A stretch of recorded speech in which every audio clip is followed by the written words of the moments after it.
मित्रों नमस्कार। 26 सितंबर 2022 ये वो तिथि है जिस दिन से सर्दियाँ नवरात्रि प्रारंभ होगी और इस नवरात्रि में आप में से बहुत से हमारे स्वजन व्रत भी रहेंगे। मित्रों, व्रत, उपवास और दावत, जिसे हम कहते हैं फास्टिंग एंड फीस्टिंग, ये हमारे मनुष्य सभ्यता का एक अभिन्न अंग रहा है। हर काल में, हर देश में आप किसी भी काल का इतिहास उठा के देख लें, मानव ने हमेशा अपने जीवन में व्रत और दावत, इन दो चीज़ों को स्थान दिया है।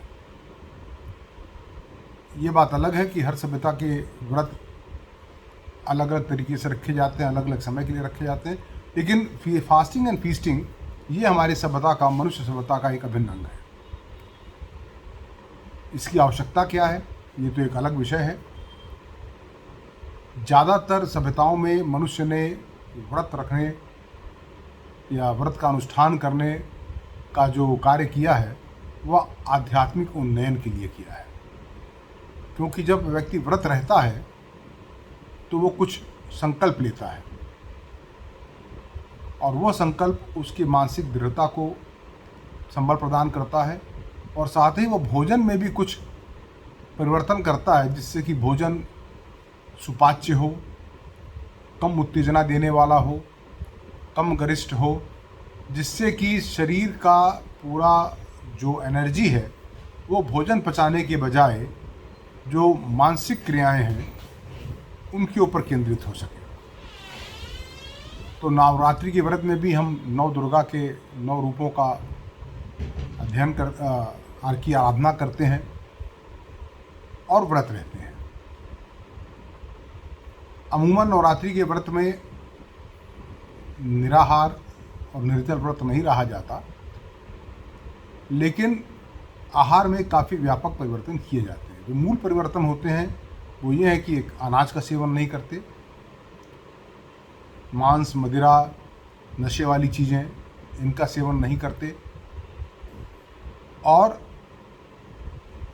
कुछ ऐसे खाद्य पदार्थ जो अनाज की श्रेणी में नहीं आते उनका हम प्रयोग करते हैं और फलों का प्रयोग करते हैं। सब्जियों में भी बहुत सी ऐसी सब्जियां हैं जिनका प्रयोग लोग नहीं करते और सब्जियों का प्रयोग करते हैं। वसा के रूप में अमूमन लोग गाय के देसी घी का उपयोग करना पसंद करते हैं। हालांकि कुछ जगहों पे लोग वनस्पति तेल, चाहे मूंगफली का हो, चाहे सोयाबीन का हो, चाहे सूरजमुखी का हो, उसका भी उपयोग करने लगे हैं, लेकिन देसी घी का उपयोग किया जाता है। नमक में रॉक सॉल्ट या सेंधा नमक का उपयोग करते हैं। ये एक मूल परिवर्तन होता है और अमूमन प्रातः से लेकर के सायं तक भोजन ग्रहण नहीं करते, एक टाइम रात को भोजन लेते हैं और दिन में बहुत से लोग कुछ भी नहीं लेते पानी के सिवा, या फिर फल, मेवे, मूंगफली, इन चीज़ों का सेवन कर लेते हैं। अब एक आम आदमी और एक मधुमेही, इन दोनों के व्रत में क्या सावधानियां होनी चाहिए। मित्रों देखिए, व्रत का मुख्य मकसद ये है, उद्देश्य ये है कि आंतों को कम से कम काम करना पड़े, उससे आप कम से कम भोजन दें और जो भोजन दें बहुत सुपाच्य हो, गरिष्ठ ना हो। ये तो सबसे पहली चीज़ है। तो ये चाहे आदमी को मधुमेह हो, व्यक्ति को या ना हो, दोनों पे लागू होती है। लेकिन होता क्या है कि व्रत को भी लोग उत्सव बना लेते हैं।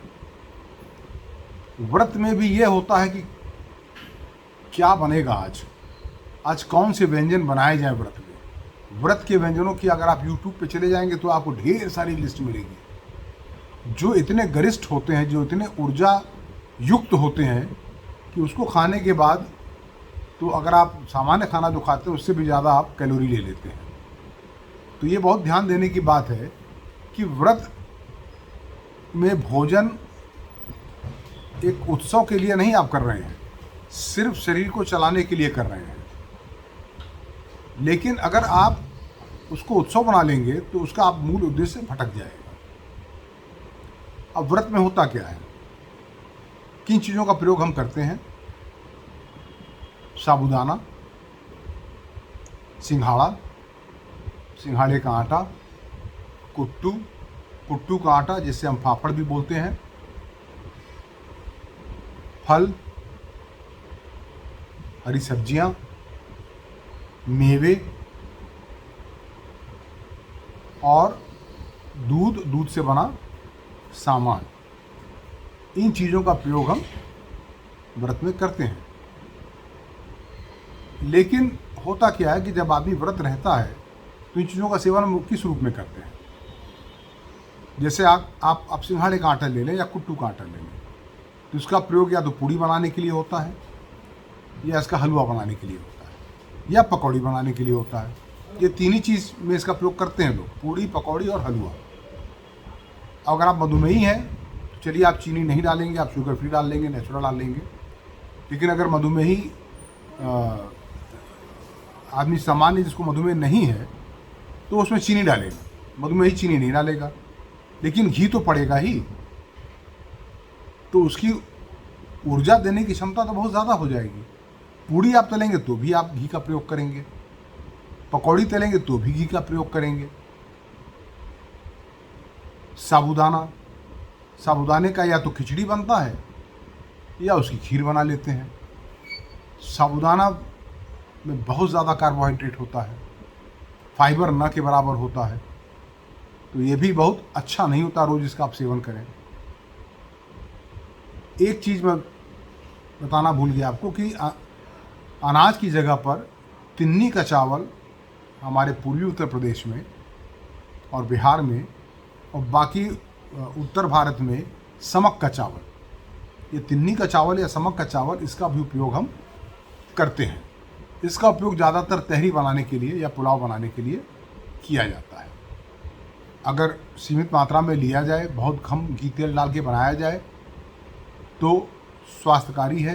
ख़ास करके अगर आप तहरी बना रहे हैं और उसमें ढेर सारी सब्जियां डाल लें, जाड़ा आ ही रहा है, गोभी मिल जाएगा आपको, शिमला मिर्च मिल जाएगा, अगर इन गाजर डाल दें, हरी सब्जियों का अगर आप इसमें अधिक प्रयोग कर देंगे तो वैसे भी जो समक चावल है या तिन्नी का चावल है इसकी मात्रा कम हो जाएगी। चावल कहते ज़रूर हैं इनको, लेकिन वास्तव में चावल की श्रेणी में नहीं आता। वो घास के पौधे जिनसे हमको गेहूं या चावल प्राप्त होता है, ये पौधे उस श्रेणी के नहीं होते, ये उससे अलग प्रजाति के पौधे होते हैं, इसलिए इनको व्रत में खाने के लिए कहा जाता है, क्योंकि अनाज की श्रेणी में नहीं आते। उसी तरह से कुट्टू, जिसे हम बकव्हीट बोलते हैं, ये बकव्हीट यूरोप के पूर्वी और सेंट्रल यूरोप में, कजाकिस्तान में, रूस में, चीन में, उत्तरी भारत में इसकी उपज होती है। नाम इसमें व्हीट जरूर लगा है, लेकिन इसके गेहूं से कोई लेना देना इसका नहीं है। तो यह भी एक गैर अनाज वाली चीज़ है जिसका कि प्रयोग हम करते हैं। तो व्रत में आपको मुख्य ध्यान ये रखना है कि आपका भोजन कम से कम तेल घी वाला हो, चीनी का प्रयोग न के बराबर करें। अगर आप मधुमेही नहीं हैं तो, मधुमेही हैं तो एकदम न करें। तली हुई चीज़ें, पूड़ी, पकौड़ी, इनका प्रयोग न के बराबर करें।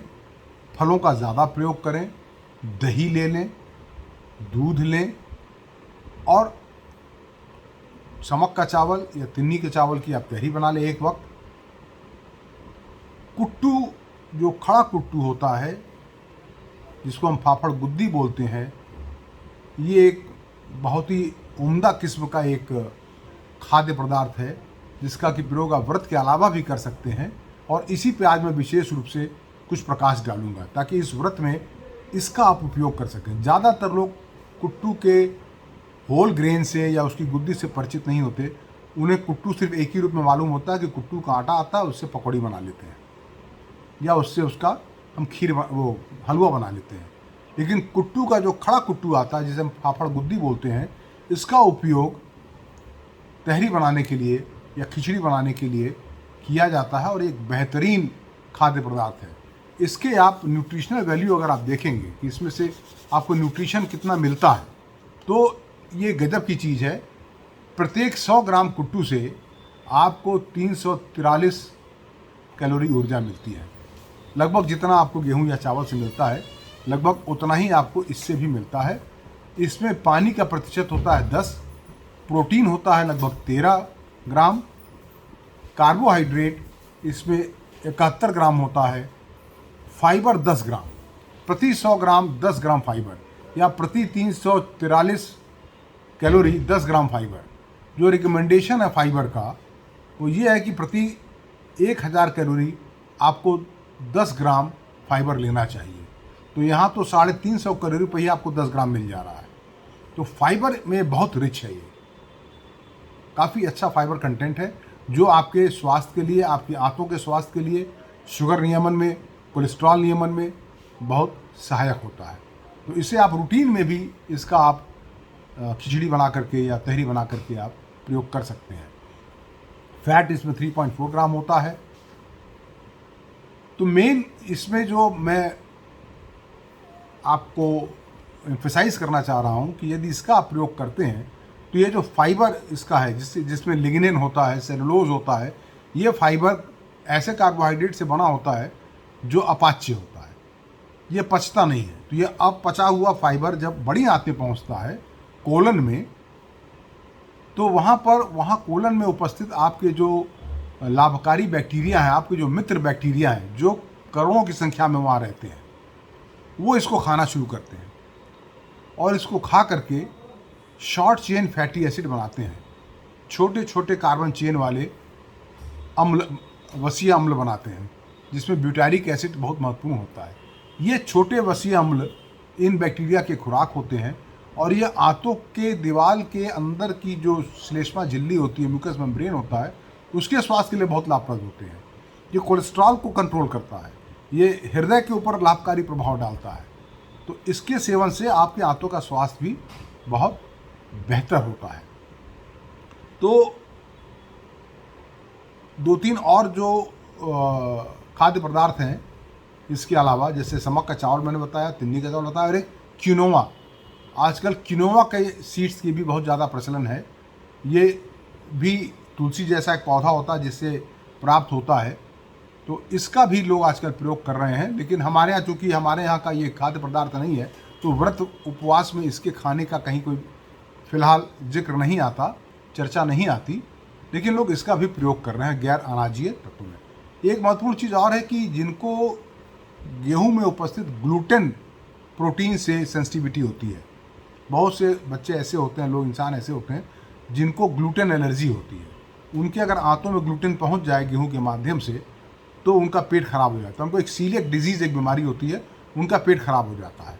तो ऐसे लोगों को ग्लूटेन फ्री डाइट बताया जाता है कि आप ऐसे भोजन लें जिसमें ग्लूटेन न हो, यानी गेहूं से बना हुआ कोई भी खाद्य पदार्थ आप सेवन न करें। तो उनके लिए भी एक उम्दा खाद्य पदार्थ है, क्योंकि इसमें ग्लूटेन नहीं होता। तो मित्रों, मेरी आपसे शुभकामना है कि आप नवरात्रि में स्वस्थ रहें, अपने सेहत को और बेहतर बनाएं, व्रत के माध्यम से अपने आंतों को और स्वस्थ करें, अपने शुगर का नियमन और अच्छा करें। और एक बात का अवश्य ध्यान रखें कि यदि आप व्रत रखने जा रहे हैं तो व्रत रखने से पहले अपने शुगर का क्या स्टेटस है ये अवश्य आप जांच कर लें। अगर आपका शुगर का स्टेटस ख़राब है, 300, 350, 250, पौने 400 शुगर आपका रहता है, A1C 8.5, 9 रहता है, तो बेहतर है कि आप व्रत न रहें। पहले अपने शुगर का नियमन करें, पहले अपने शरीर को साध करके उस अवस्था में लाएं कि वो व्रत के लायक बन सके। बीमार शरीर से आप व्रत रखेंगे तो शरीर और बीमार हो जाएगा। तो पहली बात यह है कि आपको व्रत रहना है तो पहले अपने शुगर का जांच करके ये देखना है कि आपका शुगर कंट्रोल में है या नहीं। कंट्रोल का मतलब आपका फास्टिंग शुगर 120 से नीचे है कि नहीं, खाने के बाद का 160, 150 से नीचे है कि नहीं, A1C आपका 7 या उससे नीचे है कि नहीं। अगर ये है तो आप व्रत रखने की सोचें। दूसरा, अगर आपका शुगर नियमन में है और आप व्रत रखते हैं तो आपको कभी भी जरा भी ये शंका हो कि व्रत के दौरान आपका शुगर लो हो रहा है, आपको हाइपो हो रहा है, तो आप तत्काल ग्लूकोमीटर से अपने शुगर को जांचें और यदि वह 70 मिलीग्राम से नीचे मिलता है तो व्रत को तोड़ दें। फिर आप उस समय व्रत को तोड़ दें, क्योंकि फिर अगर आप और कम शुगर में चले गए, बेहोश हो गए, तो आपके लिए समस्या हो जाएगी। तो प्रथम चीज़ क्या है कि आपके पास ग्लूकोमीटर होना चाहिए।